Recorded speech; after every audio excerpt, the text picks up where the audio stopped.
Hello everyone and welcome to the very first episode of Octalsoft's Experts Corner. Today we are taking a deep dive into the finer nuances of IWRS, also known as RTSM technology for clinical trials.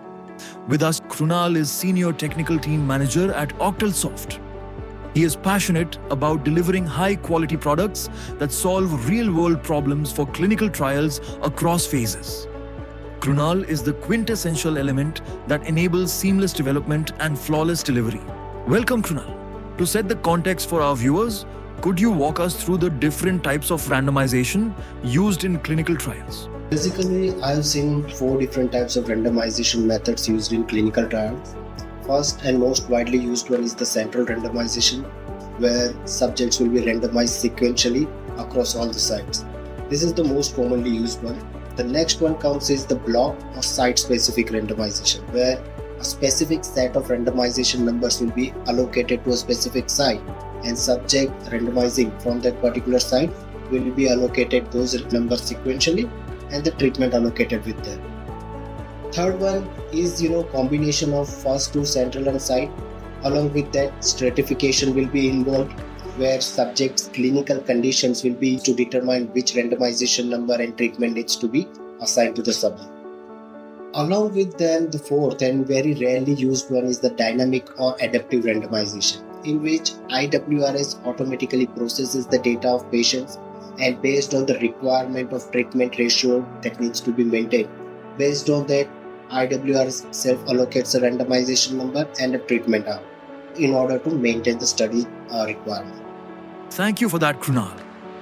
Can you tell us what factors typically influence the choice of a particular randomization method?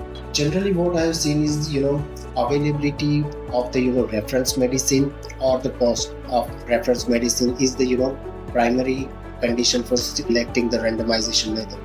In central randomization, what I have seen is medicines remain unused at sites, which is actually wastage of money and time for site.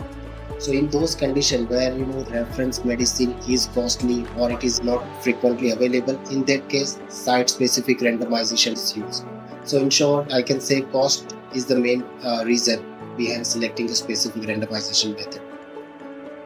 In your experience, how has the use of dynamic or response adaptive randomization evolved in modern trials?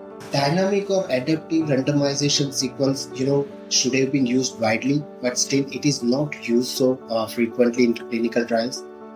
Personally, it removes all the biasness from the study. So I would suggest to anyone that adaptive or the dynamic randomization method is the go for. Krunal, if you could guide us as to how has technology like Octalsoft's RTSM improved the accuracy and traceability of drug dispensation? Octalsoft IWRS optimizes the shipments, so that is the first advantage of it. Due to this advantage, there is minimum wastage of IPs at the sites, and that also helps maintain the budget of the sponsor or CR. So in that case, I would say it helps them to maintain the IP quantity at the sites as well as depot and optimize the shipments. What is the one piece of advice you'd give to those who are navigating the evolving landscape of randomization and trial supply? I would suggest that please select the proper randomization method before selecting any IWRS software. Also select what sort of shipment method process you want to choose before selecting that. Truly interesting. So there you have it, viewers. Thank you again, Krunal, for joining us in this insightful conversation. Stay tuned. We'll be diving deeper into every facet of clinical technology in the episodes ahead. See you in the next one at Octalsoft's Experts Corner.